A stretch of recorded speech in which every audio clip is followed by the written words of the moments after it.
Today on the newscast, Iran and its proxies, Hamas and Palestinian Islamic Jihad, are praising the U.S. defeat in Afghanistan. And you know that China, Russia, Turkey, and Pakistan are thrilled as well. Find out the big winners and losers from the Taliban takeover next.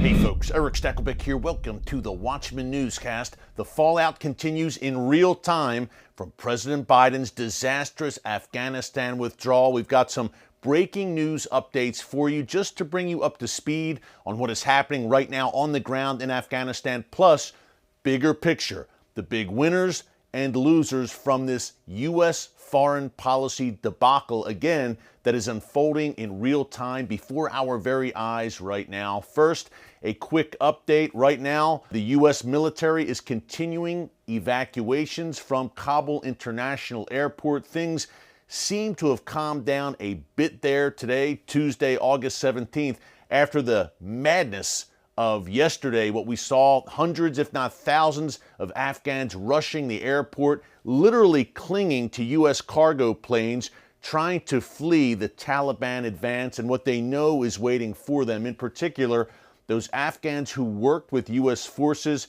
as interpreters and translators, and their families, by the way, over the past 20 years, they know what awaits. Right now, the Taliban is reportedly going door to door in Kabul and other Afghan cities looking for what they call collaborators with the U.S. and foreign forces, and their fate will undoubtedly be execution. Also, the Taliban reportedly, according to the U.S. military, has formed a ring around Kabul International Airport. They are not letting anyone else in.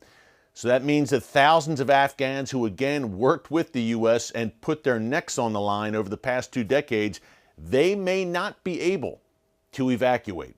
To give you an idea of what America's enemies are saying right now, and again, we talked about this yesterday, they are doing a victory dance, folks, a victory lap. Let's start with the Iranian regime and its proxies, Hamas and Palestinian Islamic Jihad. Now, anyone who thinks that Israel and America do not share the same enemy must be asleep at the wheel.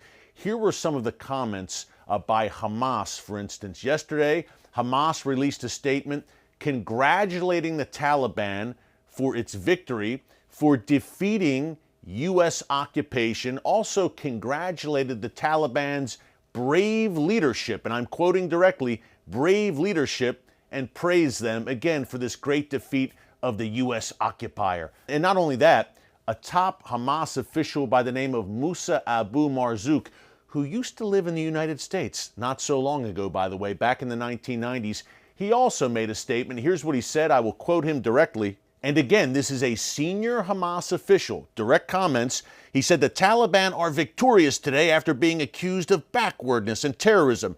They emerged today as a smarter and more realistic movement. They confronted America and its agents and refused to compromise with them. They were not deceived by bright headlines about democracy and elections. This is a lesson for all oppressed peoples, he said. Here's what Palestinian Islamic Jihad said. They also congratulated the Taliban, and they called it a liberation of Afghani land from the Western and American occupation, and they praised the great jihadist heroics of the Taliban. So that's the proxies of the Iranian regime, Hamas and Palestinian Islamic Jihad in Gaza. Hey, they don't only hate Israel and the Jewish people. If you're an American, they hate you too.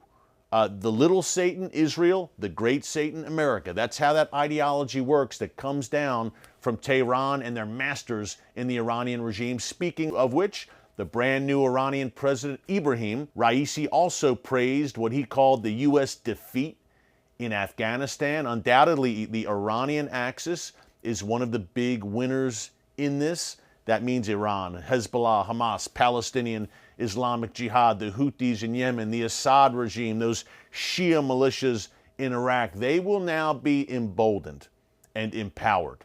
The leader of the free world is MIA. They're a winner. Also, Russia, of course, which has not closed its embassy in Afghanistan. Pretty telling. Russia will have good relations with the Taliban. You think back, obviously, to the Soviet debacle in Afghanistan during the 1980s. It's a new day. And the same goes with the Iranian regime, which has had definitely tensions for sure with the Taliban in the past before 2001. But just a few months ago, earlier this year, a Taliban delegation visited Tehran and met with top Iranian officials. Look, folks, remember, Afghanistan borders Iran to the north, of course. In the times we are in right now, where an anti-America, anti-West, anti-Israel coalition of all different stripes and varying ideologies seems to be forming and coming together around their shared hatred of America, the West, and Israel, the enemy of my enemy is my friend viewpoint. In this atmosphere today, you can bet that Iran will try to have good relations with the Taliban and exercise influence in Afghanistan without a doubt. It makes no difference that the Taliban is a Sunni jihadist movement, the Iranian regime is a Shia jihadist movement. It is a new day in the worst way, and you've already seen Iran over the years very willing to work with Sunnis like Hamas, like al-Qaeda, even harboring al-Qaeda operatives who left Afghanistan and crossed the border into Iran. So keep an eye on those ties, number one. I mentioned Russia, of course, obviously a historical footprint in Afghanistan not too long ago. Didn't go too well for them, of course, but they would love to wield influence there today. Northern Afghanistan is an area rich in minerals that Russia would love to get its hands on. Also China. Some are saying the biggest winner here is China, which is looking to move right into Afghanistan and again be the power broker there, take any minerals and natural resources that it can glean from Afghanistan. Also a strategically located nation, kind of a bridge or a gateway to the Middle East as well, and natural resources and oil there. So China happy about this. They've already said they're going to recognize this Taliban government. Taliban delegations have met with Chinese officials in recent months as well. So the Iranian axis, China, Russia. What about Turkey? We mentioned on yesterday's newscast that Turkey has made noise about running the airport in Kabul. And apparently the Biden administration was having talks with Turkey, a supposed NATO ally, about doing just that. Perhaps that will cool right now. The airport in Kabul right now is clearly sort of a mess, to say the least, but you can bet that Turkey will also want influence in Afghanistan. Erdogan wants to flex his muscle wherever he can around the region. That includes Turkish involvement in Libya, Syria, Iraq, Azerbaijan, disputes with Greece and Cyprus over natural gas in the Mediterranean. So a lot going on when it comes to Erdogan and his ambitions to be the new caliph, the leader of a new caliphate. And under his rule, I've said it many times, Turkey, which was a loyal friend to America and Israel, has now become NATO in name only. That's under Erdogan's rule, his radical rule. Turkey, big winner here as well. And Pakistan.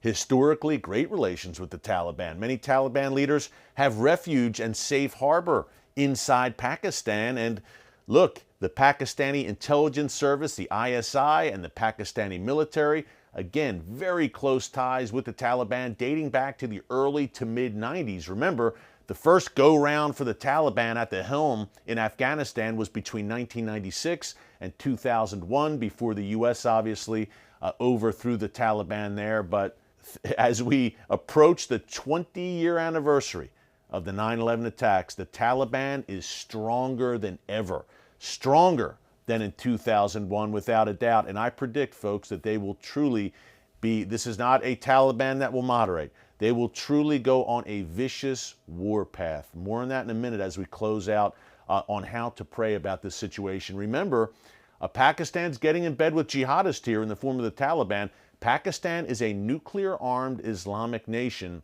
and the more influence that jihadists and radical Islamists have in that country, that will give you a very uneasy feeling with that nuclear arsenal, which is probably at least 100 nuclear weapons or thereabouts. Hey, we don't want Iran to get the bomb because it is run by a radical Islamist jihadist regime.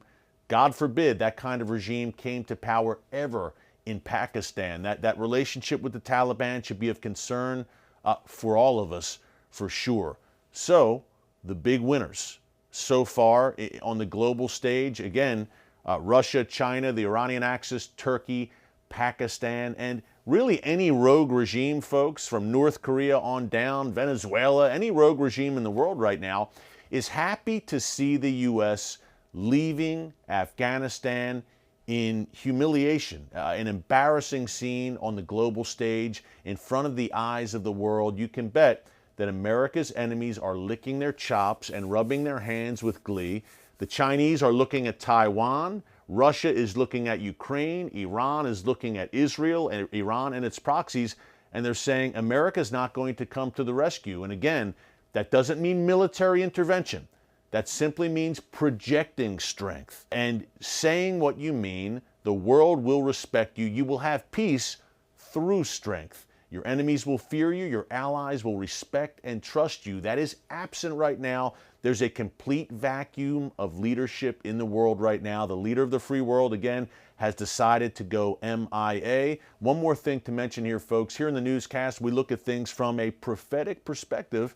We look at the headlines and we say, okay, what does the Bible say? Right now, and this is something we've talked about a lot here in the newscast over the past year in particular, as the chess pieces continue to move on the board, hey, you look at the situation right now, you look at that war of Gog and Magog that the book of Ezekiel, chapters 38 and 39, talks about. It seems that when Russia, Turkey, Iran, and a confederation of nations gather against Israel, it seems, judging by Ezekiel, if you go back and look at 38 and 39, and I encourage you to do so, it seems that Israel is on its own as it faces this onslaught. Now, in previous years, you may have looked at that and said, no way, the U.S. will always stand by Israel. In particular, the last administration, the Trump administration, which was probably the most pro-Israel administration in U.S. history. Now it is a new day in all the worst ways. You just saw, I mentioned Taiwan and Ukraine and Israel as well. None of these nations right now can count on any sort of U.S. support, perhaps not even moral support. So now you can see a scenario where Israel is on its own as these nations gather. Hey, the good news is God intervenes like he hasn't in the affairs of men in some 2,000 years before the eyes of the world and those armies that come against Israel. You think this has been a defeat for the United States these past few days? You ain't seen nothing yet when the war of Gog and Magog comes to a conclusion. Israel will be just fine when the dust settles after that war. But just something else to keep in mind and watch, again, as those prophetic chess pieces move on the board. Last thing to mention, those prayer points. I interviewed Reverend Johnny Moore last week. He is just a great advocate for the persecuted church around the world in places like Africa, the Middle East, Asia, and beyond. I interviewed him for an upcoming special we're doing for TBN about Christian persecution. He made a great point. He said, look, because I asked him, what can we do for the persecuted church? And he said, pray. Now that almost seems cliched. Well, I'll pray for him. He said, pray like you mean it. Pray how you would want to be prayed for if you were being persecuted, if you were facing a dire situation at the hands of your oppressors. Pray like that. That really struck me and stuck with me. So prayer with a purpose. When it comes to the Christians in Afghanistan, even the non-Christians there, of course, the women there, anyone there who's being oppressed by the Taliban. But when we're talking about the persecuted church in Afghanistan and around the world, pray like you mean it and put yourself in their shoes. I know it's hard. I live here in America. We have viewers from all around the world. But man, as much as you can only imagine what they're going through. So just keep them in prayer, lift them up. Prayer works. With all this madness unfolding in the world, that's one thing I do know. Prayer works. The other thing is God still sits on the throne and he listens and responds to those prayers. Do not lose heart. Thanks so much for joining us here today on the Watchman Newscast. Until tomorrow, God bless you. And remember, never hold your peace. Hey everyone, thanks for checking out the Watchman Newscast. If you enjoyed this episode and want to see more, make sure you go ahead and hit the like button, click subscribe, and tap the bell icon to turn on notifications for new Watchman Newscast episodes every weekday.